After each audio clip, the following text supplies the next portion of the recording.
আমাদের সমাজে কিছু মানুষ আছেন যারা জীবনের প্রতিটি বাধাকে অতিক্রম করে স্বপ্ন বনে যান নতুন করে। মোহাম্মদ রিয়াজ তেমনই একজন মানুষ।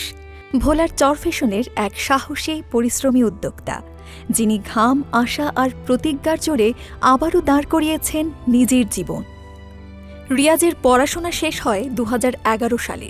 সংসারের দারিদ্র্য মেটাতে পাড়ি জমান দুবাইয়ে। কাটে দীর্ঘ 8 বছর অভাব, অভিযোগ আর পরিশ্রমে। 8 বছর পর ফিরে আসেন নিজ দেশে।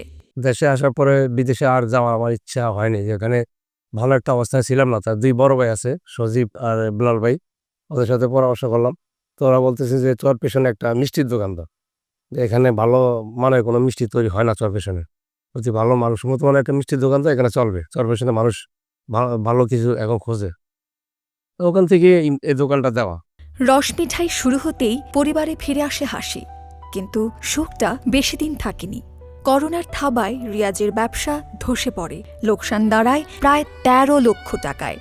হতাশায় ভেঙে পড়েন তিনি। ঠিক তখনই পরিচয় হয় পরিবার উন্নয়ন সংস্থা FDA এর সঙ্গে। তাঁদের পরামর্শে একটি ক্ষুদ্র ঋণ গ্রহণ করেন এবং সেই ঋণের সাথে জড়িয়ে যায় তার জীবনের নতুন মোড়। আমরা একটি ইনকিউবেটর মেশিন দেই।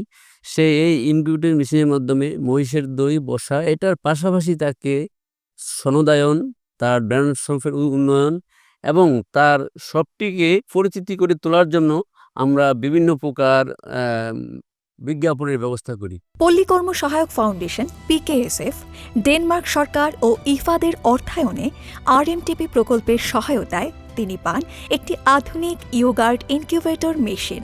মেশিনে কাজ করায় এখন কারখানা আরও পরিষ্কার পরিচ্ছন্ন থাকে, শ্রমিক কম লাগে, সময় বাঁচে।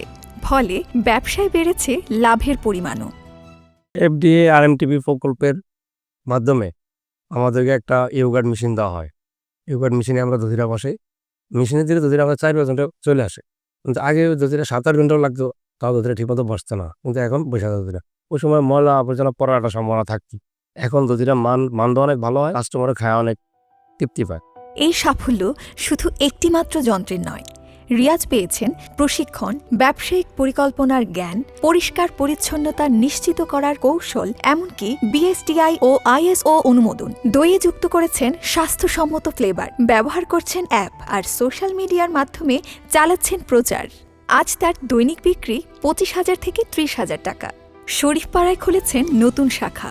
মিষ্টি দইয়ে যে চরফ্যাশনের মানুষদের এত আগ্রহ হবে ভাবেননি তিনিও।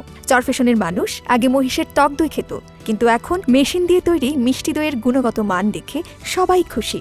মোহাম্মদ রিয়াজের ব্যবসা দেখে অন্য দই ব্যবসায়ীরাও এখন আধুনিক হতে চাইছে। মোহাম্মদ রিয়াজের এই যাত্রা প্রমাণ করে সঠিক সময়ে সহায়তা আর নিজের অদম্য চেষ্টায় মানুষ ফিরিয়ে আনতে পারে তার জীবনের হারানো ছন্দ। তার গল্প শুধু একজন ব্যক্তির ফিরে আসা নয়, বরং একটি প্রতিষ্ঠানের পুনর্জন্মের গল্প, অনেকগুলো মানুষের জীবিকায়নের গল্প।